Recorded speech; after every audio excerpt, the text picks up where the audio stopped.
Please subscribe Ito Money Vlog.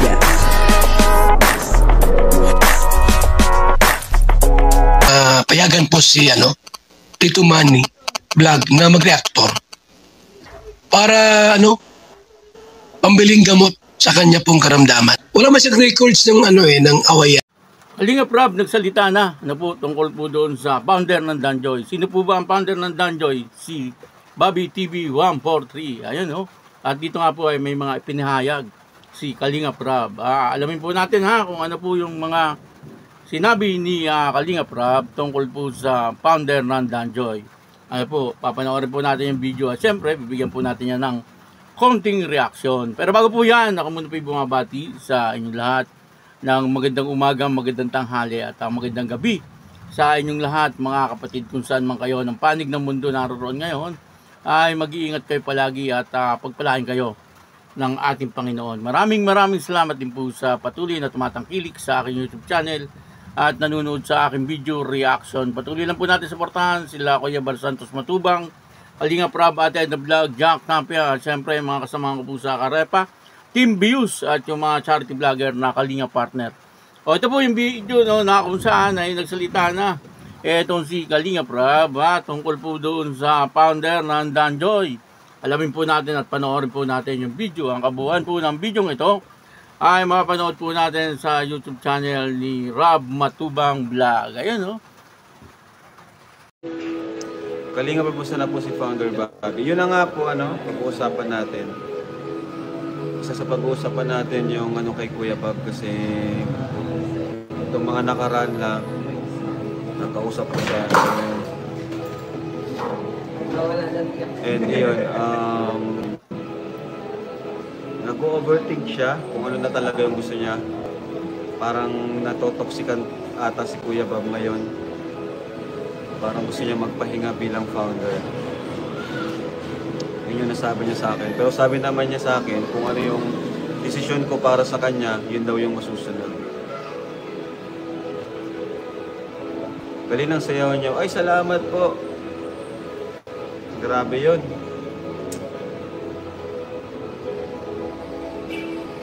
So nag-ano si Kuya Bob na kumbaga naisip niya na bumaba sa pwesto bilang founder ng Danjoy.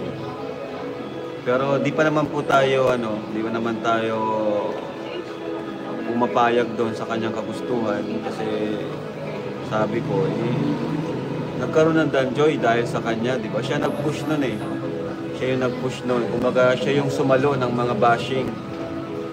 Kuya Bob yung sumalo ng mga bashing. Pero mga Kalingap, ako po ay wala po akong pinagbabawalan sa K-Boys na tumanggap ng sponsors or sponsorship. Malaya po ang mga sponsors natin kung kanino sila gustong magpahatid ng tulong, maging founder man yan o kung sino man. Wala po tayong rules dyan. Wala po tayong kasi yan ang mga supporters or sponsors natin. Decision nila yan kung kanino sila magtitiwala. Kasi malay natin tayo, kung di tayo palagi available, busy tayo. Kaya kasi lang naman, iisa lang din naman yung goal natin. Yung po ang sabi po ni Kalingap Rob ay nakausap daw po niya etong si Bobby TV 143 at para bang ayaw na mag-founder dito sa Danjoy. Pero kung ano daw po ang kagustuhan ni Kalingap Rob ay siya pa rin masusunod. At sa ngayon ay wala pa naman pong desisyon si Kalingap Rob tungkol po doon sa founder ng Danjoy. At si Bobby TV 143 ay nananatili pong founder ng Danjoy kasi wala pa naman pong sinasabi si Kalingap Rob na kung talagang pinapayagan na niya etong si Bobby TV 143 na umalis na sa pagka-founder ng Danjoy. Parang gusto niya mamahinga muna.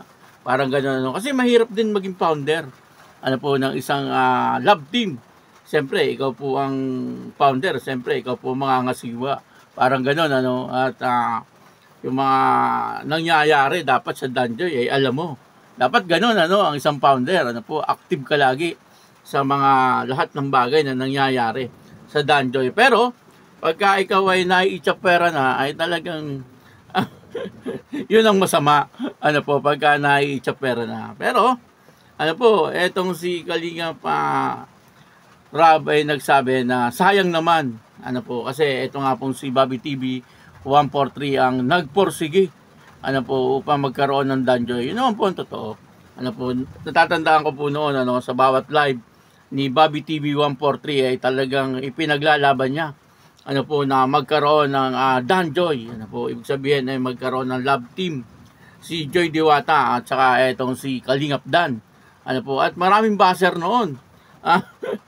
Kasi marami po ang gusto pa noon na ano yung Dandet. Ano, kumbaga katatapos pa lang po nung Dandet. Ano po, ay talagang mainit na mainit pa. Ibiglang ipinasok po ni Bobby TV 143 itong Danjoy.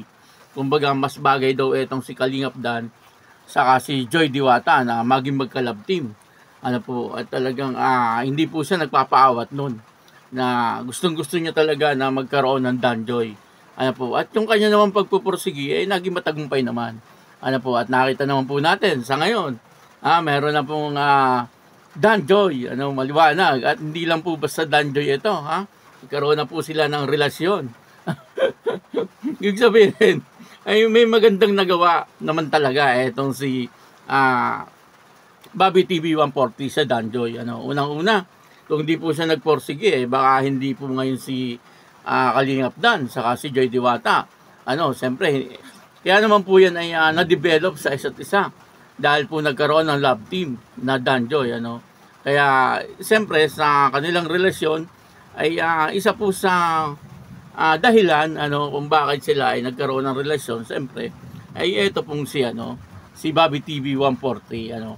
Kasi siyempre, kung hindi po nagkaroon ng Danjoy, ano, hindi po dahil sa pagpupursigi ni Bobby TV 143, ay baka hindi naman po magkaroon talaga ng Danjoy. Ano. Marami pong noong mga sumusuporta din kay Bobby TV 143 na dapat ay magkaroon ng Danjoy. Ano po, at naging maayos naman ang Danjoy. Kaya lang, itong mga huling araw ay parang nagkaroon po ng problema. Ano, narinig po natin doon sa live ni Bobby TV 143. Ano po, na para bang doon sa kanyang grupo ay isa-isa nang nangangawala.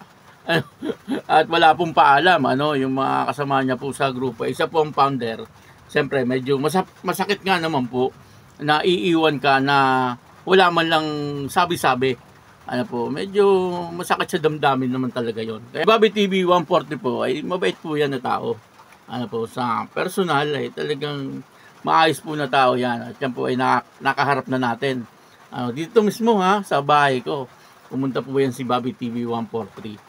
Ano po, at ayos naman po si Bobby TV 143. Maganda naman po siyang kausap, mabait na tao, maging yung kanyang asawa, ano po, ay ayos din. Kaya siguro ito ay konting lang to, konting problema lang, at maayos din po kung ano man po yung mga problema na nangyayari ngayon dito po sa pagiging founder ni Bobby TV 143. At tingin ko po ay maayos din po ito. Kumbaga sa ngayon ay may issue po kasi na lumabas po na yun na tungkol po dun sa direktahan sa sponsor. Naunawaan ko po dito si Bobby TV 143. Po, kasi wala naman po talaga siyang binanggit na tungkol sa pera. Po, alam niyo naman, di po ba, ang isang sikat minsan ay may mga nakakausap po yan, yung mga supporters, mga ganon, di po ba sa mga artista, yung mga nakakausap nila, yung mga humahanga sa kanila, po, pero walang involved na pera doon. Kumbaga, kamustahan lang, kumusta ka na, okay ka ba dyan, parang ganun lang, wala naman yung kamusta ka na, ba, may allowance ka pa ba, wala naman po sigurong ganun, po, kumbaga, ay usap lang, kamustahan lang. Pero maraming salamat po sa inyong lahat. At ako po si Tito Manny Vlog na nagsasabing God bless you all. Diyos mabalos.